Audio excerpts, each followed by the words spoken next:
ഒരു വശത്ത് കോൺഗ്രസിലെ മന്ത്രിസഭാ രൂപീകരണ ചർച്ചകളിൽ കൊടുമ്പിരി കൊള്ളുമ്പോൾ വി ഡി സതീശൻ ഇന്ന് മണ്ഡലത്തിലാണ്. ഇപ്പോൾ ആലുവ ദേശത്തെ വസതിയിലുള്ള വി ഡി 10 മണിയോടെ തന്റെ മണ്ഡലമായ പറവൂരിലേക്ക് പോകും. UDF വൻ വിജയം നേടിയ ശേഷം ആദ്യമായാണ് സതീശൻ പറവൂരിലേക്ക് എത്തുന്നത്. രാഗൻ വിവരങ്ങളുമായുണ്ട്. Ragan, good morning.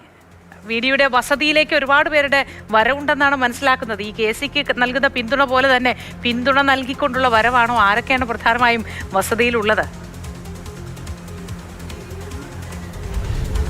മോത്തി, പലരും പിന്തുണ അറിയിച്ചുകൊണ്ടാണ് വി ഡിയുടെ ആലുവയിലെ വസതിയിലേക്ക് എത്തിക്കൊണ്ടിരിക്കുന്നത്. അതോടൊപ്പം തന്നെ നിരവധി നേതാക്കളും പ്രവർത്തകരും ഒക്കെ തന്നെ ഇവിടേക്ക് വന്നുകൊണ്ടിരിക്കുകയാണ്. അല്പസമയം മുമ്പ് TJ വിനോദ് MLA വന്നു. അതിലൊരു കെമിസ്ട്രി കൂടിയുണ്ട്. അതായത് ചെന്നിത്തല പക്ഷത്തെ ഒരു വിശ്വസ്തൻ എന്നാണ് TJ വിനോദ് MLA അറിയപ്പെടുന്നത്. TJ വിനോദ് MLA അല്പസമയം മുമ്പ് ഇവിടെ എത്തി ഇപ്പോൾ കൂടിക്കാഴ്ച നടത്തിക്കൊണ്ടിരിക്കുകയാണ് വി ഡി സതീശനുമായി. ഇപ്പോൾ ഇബ്രാഹിം കുട്ടി കല്ലാർ ഉൾപ്പെടെ ഇവിടേക്ക് എത്തിയിട്ടുണ്ട്. എങ്ങനെയാണ്? അത്യുജ്വലമായ വിജയമാണ് UDF ഉണ്ടായിട്ടുള്ളത്. കേരളത്തിലാകമാനം വലിയ ഒരു ആവേശമുണ്ടാക്കിക്കൊണ്ടാണ് ഐക്യ ജനാധിപത്യ മുന്നണിയുടെ ഈ വിജയം വന്നിട്ടുള്ളത്.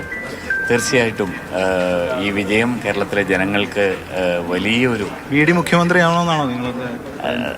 തീർച്ചയായിട്ടും പാർട്ടിയുടെ തീരുമാനങ്ങൾ തീർച്ചയായിട്ടും എത്രയും വേഗം ഉണ്ടാവട്ടെ എന്നുള്ള നിലപാടാണ്. വി ഡി എന്നാണോ വരട്ടെ, ഏതായാലും പാർട്ടിയുടെ തീരുമാനങ്ങൾ വരട്ടെ. എങ്ങനെയാണ് മുഖ്യമന്ത്രിയായിട്ട് വി ഡി സതീശനാണ് വരേണ്ടത്. അദ്ദേഹം രാപ്പകലില്ലാതെ അതിനുവേണ്ടി കഷ്ടപ്പാട് സഹിച്ചിട്ടുണ്ട്. ഇവരുടെയൊക്കെ പേരുകൾ സജീവ ചർച്ചയിലുണ്ടല്ലോ. രാഷ്ട്രീയത്തിൽ നിലപാടുകൾക്കൊരു സ്ഥാനമുണ്ട്. EDPDS അതുപോലെ തന്നെ മറ്റേ SDPIയുടെയും പിന്തുണ, അവരെ വോട്ട് വേണ്ട എന്ന് ചങ്കൂറ്റത്തോടു കൂടി പറഞ്ഞ ഒരു നേതാവ് വി ഡി സതീശനാണ്. നിലപാടുകളുടെ രാജകുമാരൻ എന്നാണ് ഞങ്ങളൊക്കെ പറയപ്പെടുന്നത്. ഹൈക്കമാൻഡിൽ മറിച്ചൊരു തീരുമാനം ഉണ്ടാവില്ല, സാധ്യത ഇല്ല. പാർട്ടിയുടെ വികാരം, ജനങ്ങളുടെ വികാരം അനുസരിച്ചുള്ളൊരു തീരുമാനം ഹൈക്കമാൻഡ് ഭാഗത്തുണ്ടാവും. എല്ലാവരും അഭിപ്രായം തന്നെ വി ഡി സതീശൻ മുഖ്യമന്ത്രിയായിട്ട് വരണം. അദ്ദേഹത്തിനെ പോലെ ഒരു നേതാവ് കേരളം ഭരിച്ചാലേ ഇനി കോൺഗ്രസിൻ്റെ രക്ഷയുള്ളൂ, നാടിൻ്റെ രക്ഷയുള്ളൂ എന്നുള്ളതാണ് ഞാൻ കണക്കാക്കുന്നത്. 4 ഉപതെരഞ്ഞെടുപ്പിലും നേതൃത്വം കൊടുത്താണ് വി ഡി സതീശൻ. ആ 4 ഉപതെരഞ്ഞെടുപ്പും വിജയിച്ചിട്ടുണ്ട്. പിന്നെ കേരളത്തിൽ 100 സീറ്റ് കവിയുമെന്ന് പറഞ്ഞു. ആ 100 സീറ്റ് 102 സീറ്റ് കിട്ടി. അപ്പോൾ തീർച്ചയായിട്ടും അതിൻ്റെ അർഹത ഉള്ള ആൾ വി ഡി സതീശൻ തന്നെ കേരളത്തിൻ്റെ മുഖ്യമന്ത്രിയോ, അതിന് യാതൊരു സംശയമില്ല. വളരെയധികം അത്തരത്തിൽ വലിയ തോതിൽ ഉള്ള അത്തരത്തിൽ പിന്തുണ അറിയിച്ചുകൊണ്ട് നിരവധി പേരാണ് ഇപ്പോൾ ഈ വി ഡി സതീശൻ്റെ ആലുവയിലെ വസതിയിലേക്ക് എത്തിക്കൊണ്ടിരിക്കുന്നത്. ഇപ്പോൾ TJ വിനോദ് MLA നേരത്തെ സൂചിപ്പിച്ചു വന്ന കാര്യം എന്താണ്? TJ Vinod MLA V D സതീശനെ കാണുന്നുണ്ട്. MLAമാരുടെ പിന്തുണ വളരെ പ്രധാനപ്പെട്ടതാണ് ഈ പ്രോസസ്സിൽ എന്ന ഒരു കാര്യം നമുക്ക് വ്യക്തമാണ്. അതിൽ KC പക്ഷമടക്കം പറയുന്നത് 50ഓളം MLAമാരുടെ പിന്തുണ ഉണ്ട് എന്നതാണ്. രമേശ് ചെന്നിത്തലയും തനിക്ക് MLAമാരുടെ പിന്തുണയുണ്ടെന്ന് പറയുന്നു. വി ഡി സതീശനെ ഉൾപ്പെടെ വി ഡി സതീശൻ ക്യാമ്പ് പറയുന്നത് നയിച്ചത് വി ഡിയാണ് എന്നടക്കമുള്ള കാര്യങ്ങളാണ് പറയുന്നത്. ഒരു കാര്യം ഇതിൽ ഏറ്റവും പ്രധാനമായും എടുത്തു പറയണം.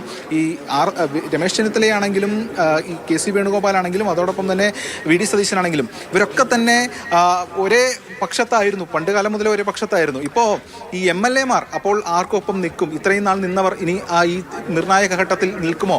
അതെങ്ങനെയാണ്? ഓരോരുത്തരുടെയും അങ്ങോട്ടും ഇങ്ങോട്ടുമുള്ള ബലാബലം അതുൾപ്പെടെ വളരെ പ്രധാനപ്പെട്ടതാണ്. അതുകൊണ്ട് ഇവിടെ നടക്കുന്ന ഓരോ കൂടിക്കാഴ്ചയ്ക്കും അതിൻ്റേതായിട്ടുള്ള രാഷ്ട്രീയ പ്രാധാന്യവും പ്രസക്തിയും ഒക്കെ ഉണ്ട് എന്നതാണ് ഏറ്റവും പ്രധാനമായും എടുത്തു പറയേണ്ട ഒരു കാര്യം. ഈ ഘട്ടത്തിൽ ആണ് ഇപ്പോൾ ഈ കൂടിക്കാഴ്ചകൾ നടക്കുന്നത്.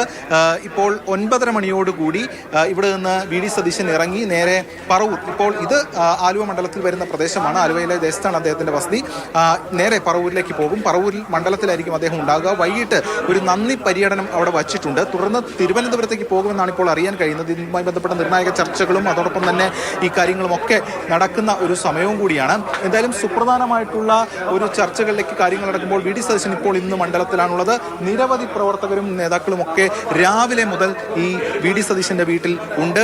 പിന്തുണ അറിയിച്ചുകൊണ്ടും അതോടൊപ്പം തന്നെ അനുമോദനങ്ങൾ നേർന്നുകൊണ്ടും വി ഡി സതീശൻ മുഖ്യമന്ത്രിയാകണം എന്ന ഒരു ആവശ്യം പങ്കുവച്ചുകൊണ്ടുമാണ് അവർ ഇവിടെ നിലയുറപ്പിക്കുന്നത്. ശരി, നിരവധി പേരാണ് വി ഡിയുടെ വസതിയിലേക്ക് എത്തുന്നത് പിന്തുണ അർപ്പിച്ചുകൊണ്ട്. നയിച്ചവർ ആരാണോ അവരാണ് നായകനാവേണ്ടത് തുടങ്ങി പല പല പോസ്റ്റുകളും പ്രത്യക്ഷപ്പെടുന്ന സാഹചര്യത്തിൽ ആ വസതിയിലേക്ക് എത്തുന്ന ആൾക്കാർ ആരൊക്കെ, അതിൻ്റെ രാഷ്ട്രീയ പ്രാധാന്യം ഉണ്ട് എന്നതാണ് രാഗൻ പറഞ്ഞത്. തീർച്ചയായും രാഷ്ട്രീയ പ്രാധാന്യം ഉണ്ട്. ഇനി അല്പസമയത്തിനകം മണ്ഡലത്തിലേക്ക് പോകും. മണ്ഡലത്തിൽ ഈ വോട്ട് ചെയ്ത് വിജയിപ്പിച്ച വമ്പൻ വിജയം കൊടുത്ത മനുഷ്യരെയൊക്കെ കാണുകയായിരിക്കണം. മണ്ഡലത്തിലെ പര്യടന പരിപാടിയായിരിക്കണം.